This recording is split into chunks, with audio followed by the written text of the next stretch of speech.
नमस्कार, मैं हूं संतोष। सिटी न्यूज़ वैन रीवा की सांध्यकालीन समाचार सेवा में आपका स्वागत है। प्रस्तुत हैं आज के मुख्य समाचार। कलेक्टर की मदद से रीवा की बेटी साधना बनी आत्मनिर्भर। मऊगंज विधायक का अनोखा धरना। एमपीवी कार्यालय में बिस्तर बिछाकर मौन हुए विधायक। पंजाब नेशनल बैंक की दीवार काटकर घुसा चोर। सीसीटीवी में कैद हुई सारी घटना। खबरें अब विस्तार से। बीजेपी विधायक का हाई वोल्टेज ड्रामा। विद्युत विभाग के जिलाधिकारी कार्यालय में भीतर गद्दे बिछाकर मौन धरने पर लेट गए विधायक। धरने का कारण अभी तक अज्ञात। आपको बता दें कि हमेशा ही क्षेत्र की समस्याओं को लेकर विरोध प्रदर्शन करते रहते मऊगंज विधायक प्रदीप पटेल वर्तमान में मऊगंज विधानसभा क्षेत्र में बिजली की समस्या से परेशान लोगों की समस्याओं के लिए ही शायद विधायक द्वारा धरना दिया जा रहा है। आपको बता दें कि ग्रामीण अंचलों में बिजली की समस्या आए दिन बनी रहती है, लेकिन अधिकारियों के कानों पर जू तक नहीं रेंगती।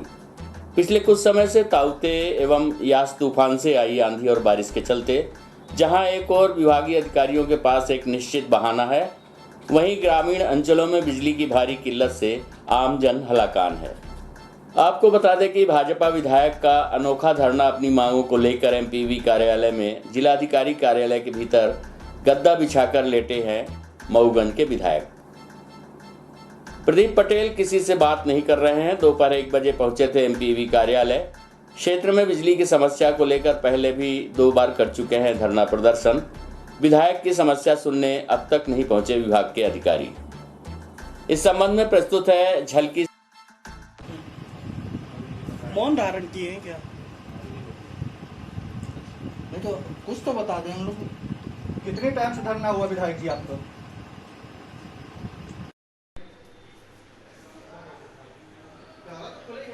बता रहे हैं तो नहीं, ऐसे में परेशान विरोध नहीं किया गया बिना जानकारी तो परेशानी है आप लोगों को। लोग जब तक बैठे रहेंगे तब तक आप जाएंगे नहीं। हम चले जाओ काम से चले जाएंगे। ऑफिस खुली रहेगी। अगर मान लीजिए कोई घटना घट जाती है, ऐसी कोई चोरी वारदात हो जाती है तो कौन जिम्मेदार होगा?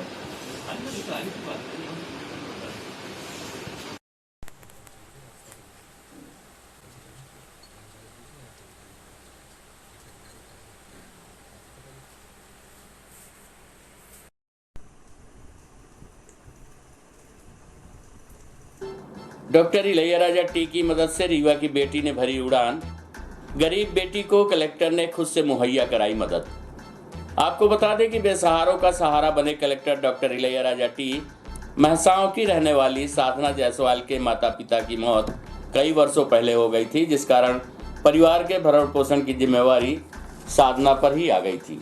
वहीं लॉकडाउन के चलते ये समस्या और जटिल हो गई थी। ऐसे में उसके पास कोई सहारा नहीं था, जिसके बाद उसे कुछ नहीं सूझा और वो सीधे जन सुनवाई में कलेक्टर डॉक्टर इलैयाराजा टी के पास पहुंच गई, जहां से उसे कई तरह की मदद मिली। जैसे उसका गरीबी रेखा का कार्ड बनवाने के साथ ही उसे खाद्यान्न व अन्य सहारा तो दिया ही गया, साथ ही कलेक्टर की पहल पर इस बेटी को नेक डोर संस्था से जोड़ने की पहल भी की गई। उसी के चलते इस असहाय बेटी को रास्ता मिल गया और वह अत्यंत खुश है। हम आपको बता दें कि नेक डोर संस्था द्वारा कलेक्टर डॉक्टर इलैयाराजा टी की पहल पर रीवा जिले के गुढ़ की रहने वाली बेटी को लैपटॉप दिया गया, जिसके माध्यम से वे ऑनलाइन कंप्यूटर में दक्ष हो सके और स्किल डेवलपमेंट के साथ ही सेल्फ डिपेंड हो सके। नेक डोर फाउंडेशन एक राष्ट्रीय स्तर की संस्था है जो बड़े लेवल पर कमजोर व ज़रूरतमंदों के लिए कार्य करती है। संस्था ऐसे बच्चों को कंप्यूटर में दक्ष बनाने के साथ ही स्किल डेवलपमेंट कराती है जिनका कोई सहारा नहीं, ताकि समाज के वे बच्चे आगे आ सके जिनके अंदर कुछ करने की ललक तो है, परंतु उन्हें कोई प्लेटफॉर्म नहीं मिलता। ऐसी स्थिति में ये बच्चे कुछ करने से वंचित रह जाते हैं।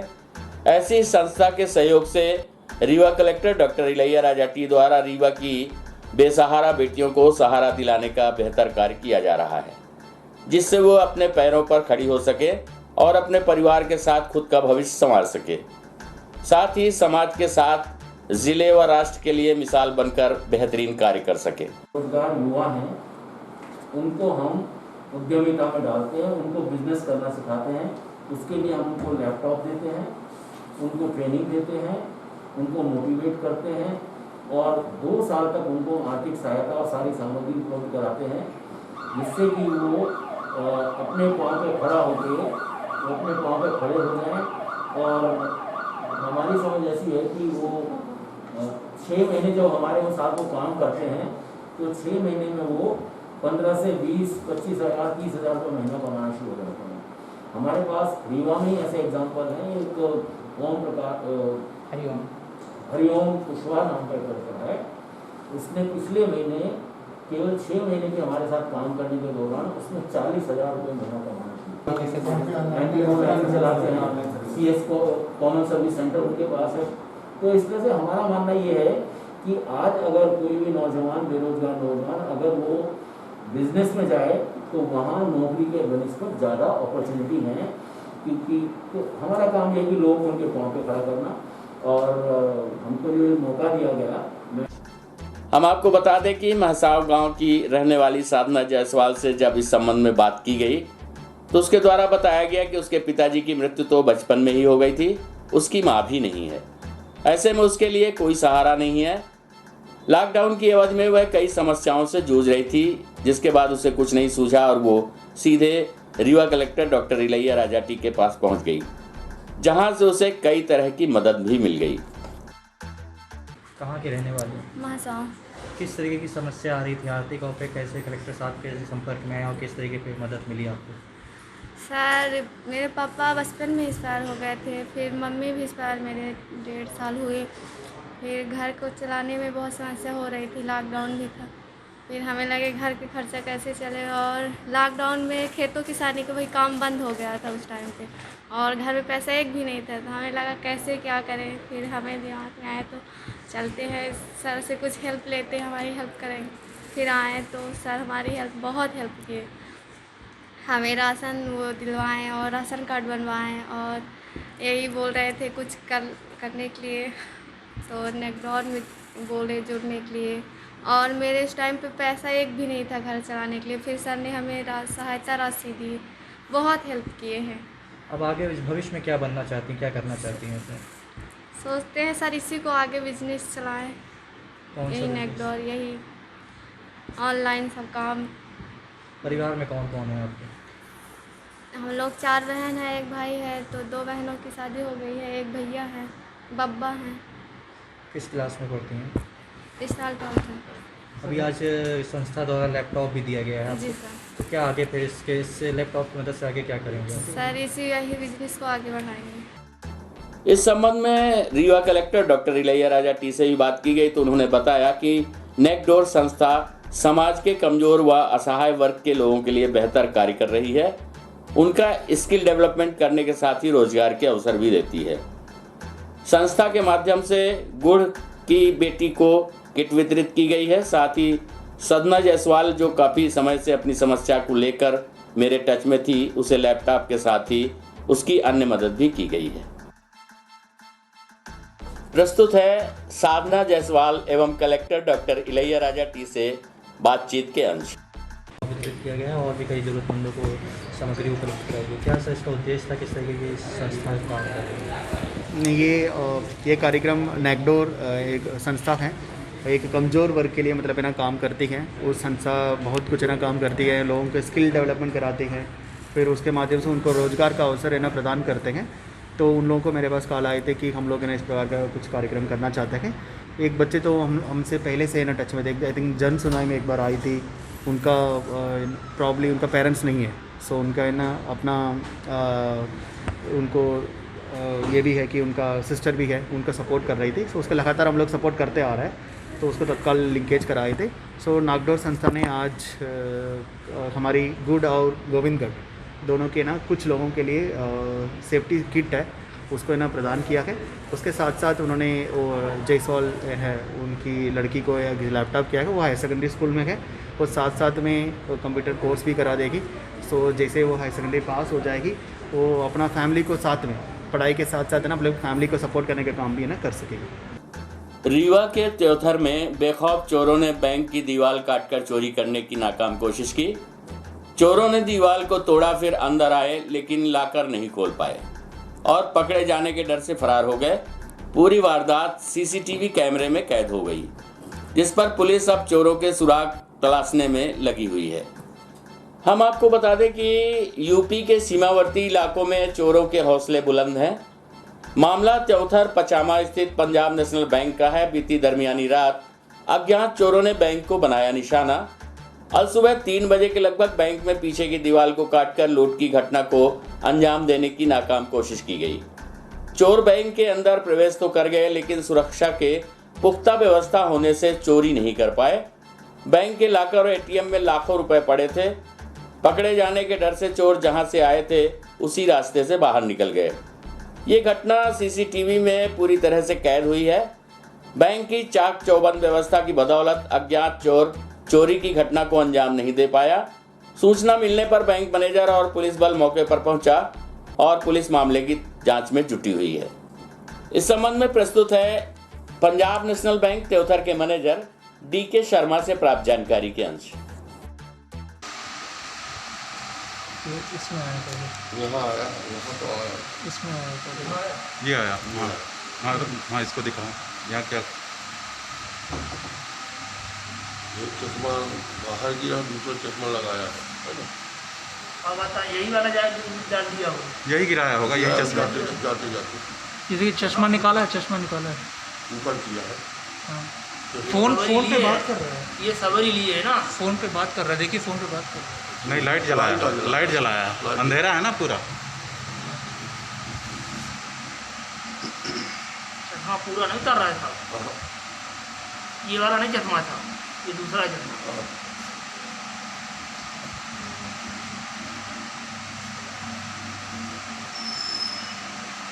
ये कहाँ पे तोड़ रहा है? इस वाले में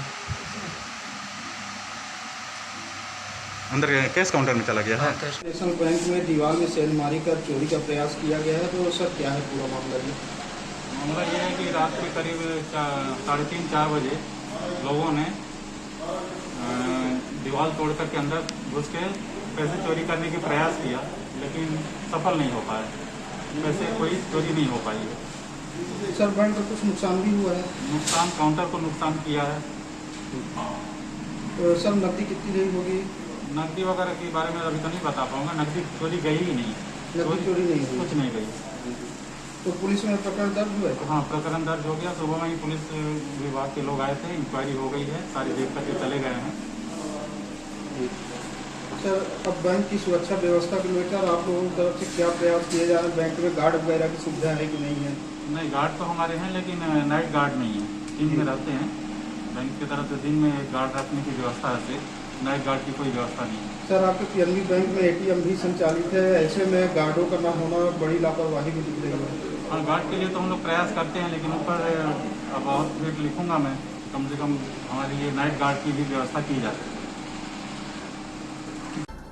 प्रदेश शासन के निर्देशानुसार एवं जिला प्रशासन के मार्गदर्शन में किल कोरोना अभियान अंतर्गत आज सिरमौर चौराहे में स्वास्थ्य विभाग के सहयोग से पुनः रैपिड कोरोना जांच शिविर का आयोजन किया गया। इस दौरान एंटीजन टेस्ट किट से 38 लोगों की जांच की गई, जिसमें सभी की रिपोर्ट निगेटिव पाई गई। हम आपको बता दें कि कोरोना संक्रमण को रोकने के लिए प्रशासन द्वारा लगातार प्रयास किए जा रहे हैं। साथ ही किल कोरोना अभियान चलाकर घर घर सर्वे करते हुए चिन्हित लोगों की जांच भी की जा रही है। इसके साथ ही प्रशासन के निर्देश पर स्वास्थ्य विभाग की संजीवनी टीम द्वारा सड़क पर निकलने वाले लोगों की रैंडम जांच किट द्वारा की जा रही है। हाल ही में पिछले दिनों इसी प्रकार की जांच कॉलेज चौराहे पर शिविर लगाकर की गई थी और आज सिरमौर चौराहे पे ये जांच की गई।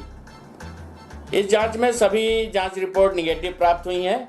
इस रैंडम एंटीजन टेस्ट शिविर में नगर पुलिस अधीक्षक सच्चिदानंद प्रसाद एवं नायब तहसीलदार यतीश शुक्ला सहित अन्य संबंधित अधिकारी उपस्थित रहे।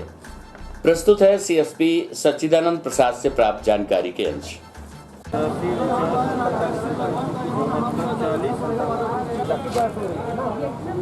पिता का नाम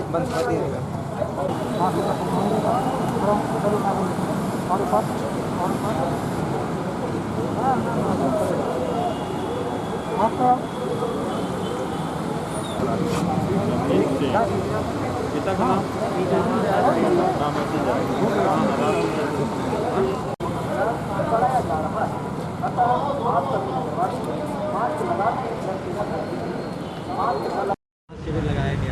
शासन के निर्देशानुसार जो है रैपिड एंटीजन टेस्ट जो है किल कोरोना के जानकारी लेने के लिए जो है टेस्ट किया जा रहा है। अभी तक कितने टेस्ट 36 किए गए हैं, अभी चल रहा है। इससे पता चल जाएगा कि भाई जो पॉजिटिव है कि निगेटिव है, ये इस जांच से पता चल सकता है। अभी तक जिन जांचें हुई हैं तो उसमें कोई पॉजिटिव अभी पॉजिटिव नहीं आया है, अभी तो निगेटिव बता रहे हैं। जिसका आएगा तो क्वारंटाइन किया जाएगा।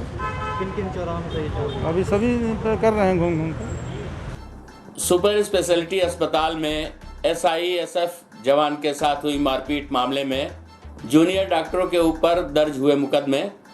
बाद में जूनियर डॉक्टर ने अपनी सफाई में बताया कि जवान अपना इलाज पहले करने का दबाव बना रहा था, जबकि गंभीर मरीजों को देख रहे थे। डॉक्टर इंतजार करने को कहा तो जवान अभद्रता कर मारपीट पर हुआ उतारू।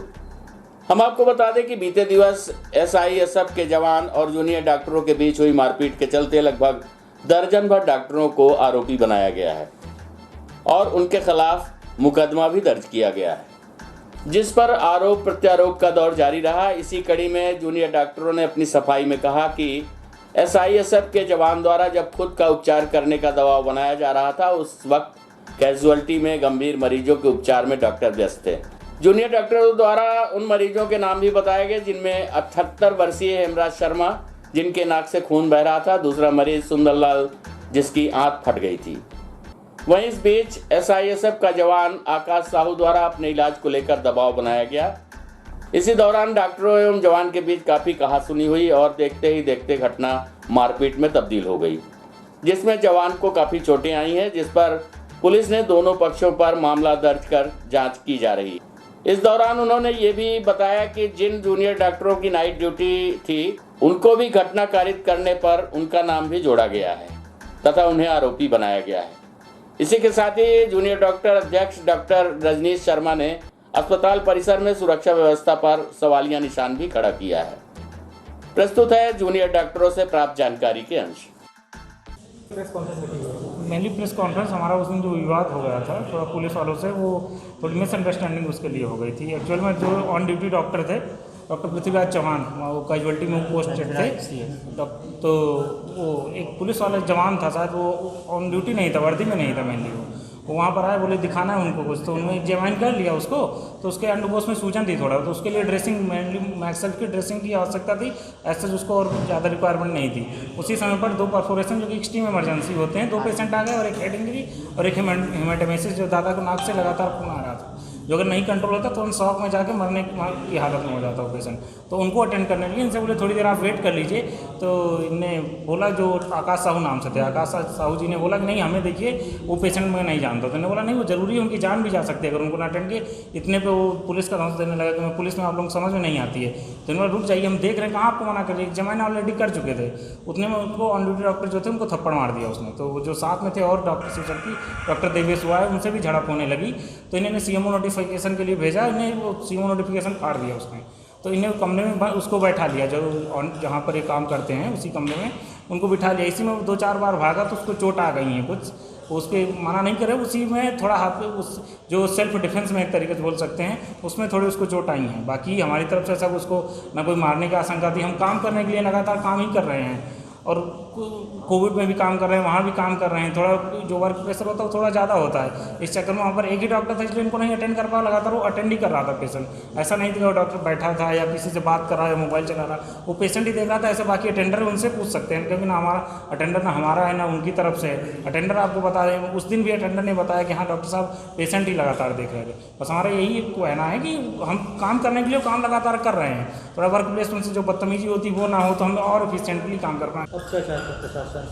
हम यही चाह रहे हैं कि हम बस काम करना चाह रहे हैं, और हम अगर हमें इन्वायरमेंट थोड़ा अच्छा मिले तो और एफिशिएंटली काम कर पाएंगे। बस थोड़ा सिक्योरिटी को लेकर हमने बात की है, आज भी बात की है, कलेक्टर सर्विस से बात की है। सिक्योरिटी हमें थोड़ा सही से प्रोवाइड कराई जाए, और जो वहाँ पर गार्ड रहें एटलीस्ट वो ज़्यादा सतर्क रहें, ज़्यादा अच्छे से काम कर पाएँ वो। और जहाँ पर हम हैं ऐसी कोई घटना है तो वहाँ पर आएँ। मोस्टली देखा जाता है गार्ड जो रहते हैं वो भाग जाते हैं, कई बार ऐसा देखा गया है सर। हम लोगों ने शिकायत भी की है उसके लिए डीन सर और कलेक्टर सर देख रहे हैं, सिक्योरिटी में और अच्छे से प्रोवाइड करने का बोला है। पुलिस ने आपके खिलाफ मामला दर्ज किया है, आप क्या कहेंगे? तो उसके लिए तो थोड़ा वो तो अगर आप CCTV देखेंगे, मैं तो नाइट ड्यूटी पे था, अजय पाटीदार भी अभी नाइट ड्यूटी पे थे। तो जब हमें पता चला, जूनियर का फ़ोन आया कि सर ऐसा ऐसा हो गया, तो हम वहाँ जाकर बीच बराव करने का, हमारा देखिए एज ए सीनियर नाता रहता जूनियर के लिए जाना, और वहाँ पर हम जाकर बीच बराव की कोशिश की। हमारे द्वारा ना कोई मारपीट हुई, ऐसा हम आखिरी तक यही कोशिश किए कि हाँ बीच बराव हो जाए, जितना सीनियरिटी हो उतनी मैच्योरिटी आती जाती है। जूनियर से उसने सेल्फ डिफेंस में जो हुआ हो हमें नहीं पता, हम गए उसके बाद में, और CCTV में हॉस्टल के वहाँ के CCTV में हम लोग बाद में ही पहुँचे थे। जैसे डॉक्टर हृदय से इवन वो 100 डाल रही थी, उसके बाद पहुँचे थे। तो CCTV में आ जाएगा, अगर बाद में देखा जाएगा तो सब CCTV में आ जाएगा। मैं भी मैंने ऑलरेडी नाइट में पोस्टेड था, तो मेरी 8 से ड्यूटी होती है, मैं वहाँ पर था भी नहीं। जब हमें घटना की सूचना मिली तब हम वहाँ पर पहुँचे थे। तो देखिए अब इसमें जो हमारा है, हम आपको बता चुके हैं, हमारा आधा स्टाफ कोविड में रहता है, लगातार काम कर रहे हैं। हम कभी घंटों का भी नहीं सोचते कि कितने घंटे काम किए, 8 घंटे 10 घंटे, इवन 24 घंटे 36 घंटे भी लगातार काम कर रहे हैं। उसको लेकर हमारी कंप्लेन नहीं है। बस हम लोगों से बताना चाहते हैं, उस दिन लोगों को गलत पता चला, जो सही बात है हम बता रहे हैं। और वहाँ पर जो थे हमारा अगर किसी को हमारी बात पर भरोसा नहीं, जो अटेंडर थे वहाँ पर, उनसे पूछ लीजिएगा, वो आपको सही घटना का विवरण देंगे। उस पुलिस वाले ने, वो जो था, वो जवान था, जो भी था, अभी हम उस समय तो नहीं बताया था, वो लगातार धौंस दे रहा था कि हाँ हम पुलिस वाले, हमें ही देखो। तो हमने, लेकिन हमने जो देखा कि जो एक्सट्रीम इमरजेंसी पेशेंट है, हमने उस समय उनको थोड़ी तवज्जो दी, इसीलिए ऐसा घटना। आज की खबरों में बस इतना ही। कल हम पुनः हाजिर होंगे कुछ नई खबरों के साथ। तब तक के लिए हमें अनुमति दीजिए। नमस्कार।